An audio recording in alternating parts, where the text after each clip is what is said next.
question that my partner didn't do well answering.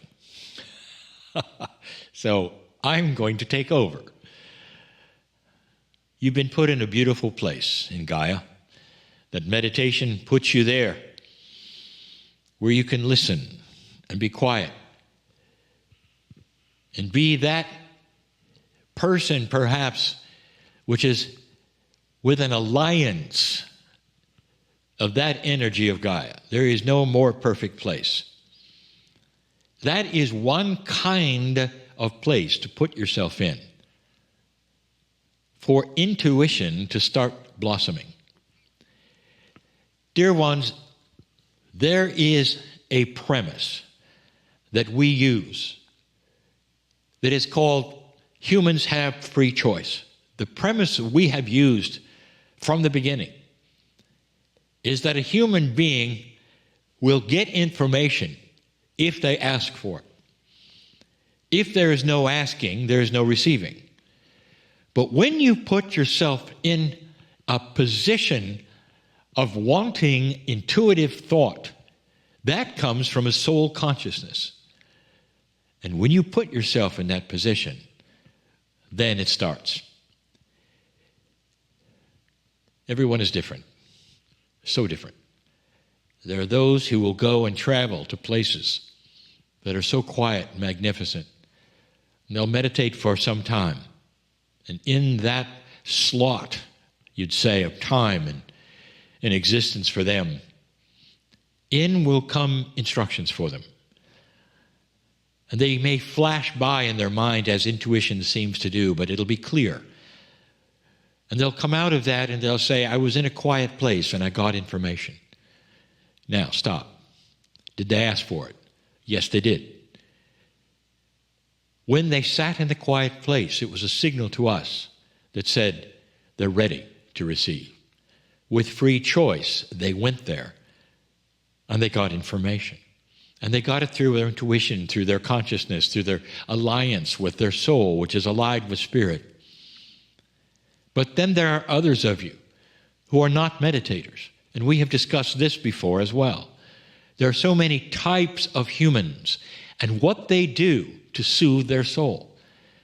Some will meditate, and that is their soothing amount, I say, of space they need. And others will busy themselves. It seems to be the opposite, but that's what soothes them. They must be productive. They're doers. If you look at some of the most amazing inventions on your planet, they came to the inventors when the inventors were not thinking about them. This is what the doer wants.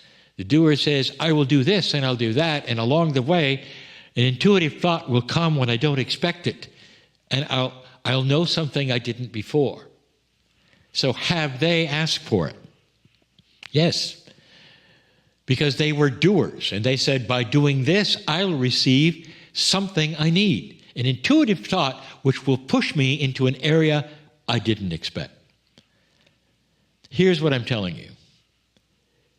Every single human being who wants to have intuitive thought from spirit, messages, if you wish, from spirit, from your soul, about the new direction you're supposed to take, it requires the free choice of you saying, this is what I'm going to do.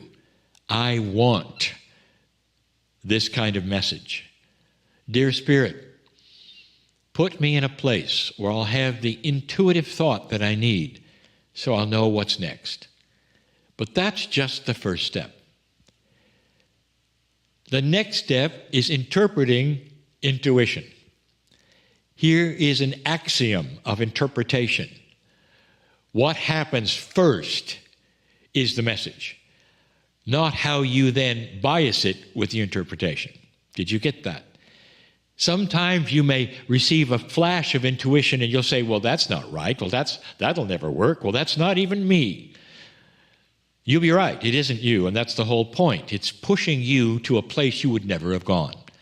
It's an idea or a concept that's something you didn't expect. Or perhaps you have a little quick vision of a beach or something, and you're nowhere near a beach. But this is the message. Go find one. There's somebody you're to meet. Go stay somewhere that you would never stay before because something is going to happen there. That is how we communicate. Number one, your free choice to say, I want it. Number two, to put yourself in what's comfortable for you, whether it's a meditation or being busy or disengaging your mind or something that you know is a time when you receive things. You put yourself there on purpose and wait. And in that, even busying yourself, you're waiting. Because in the cracks of that not thinking about that which you want, it'll happen. Dear ones, this is the magic of the intuition. That's how we speak to you. There is a connection, a beautiful connection between you and your soul. In your consciousness, which belongs to your soul, not your brain, that is where intuition lives. And every so often, it talks to you.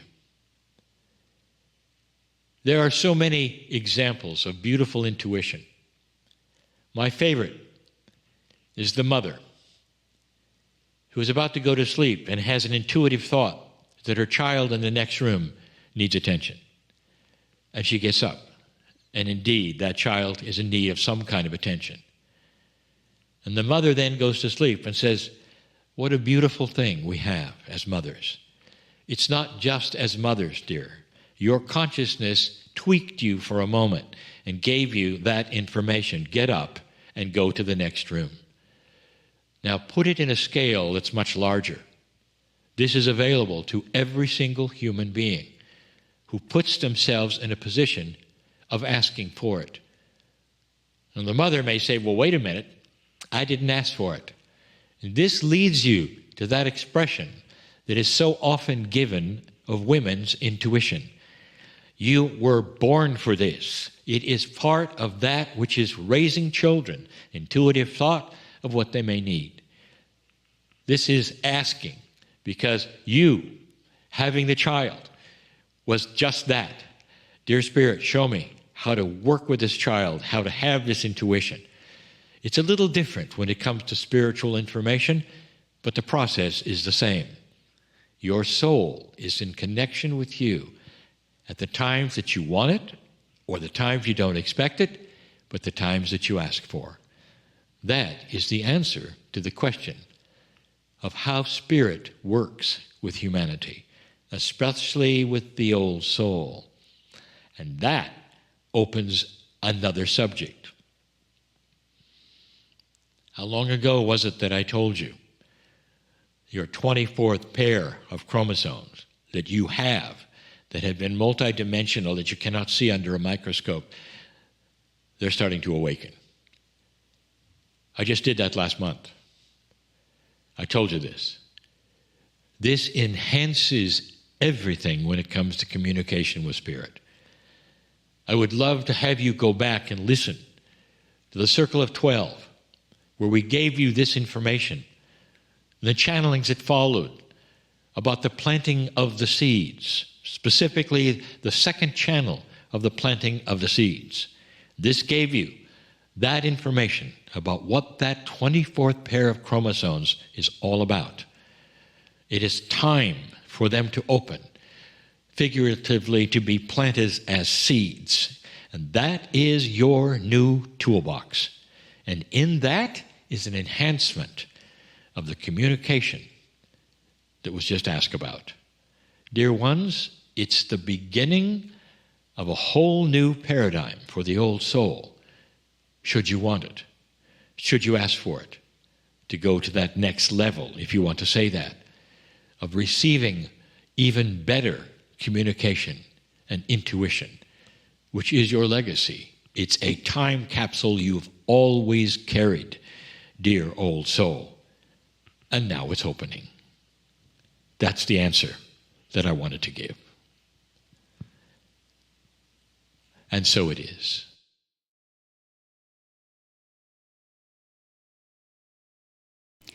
And with that delicious message from Cryon on intuition, I invite you to bring your intuition with you as we move into this next section of the program.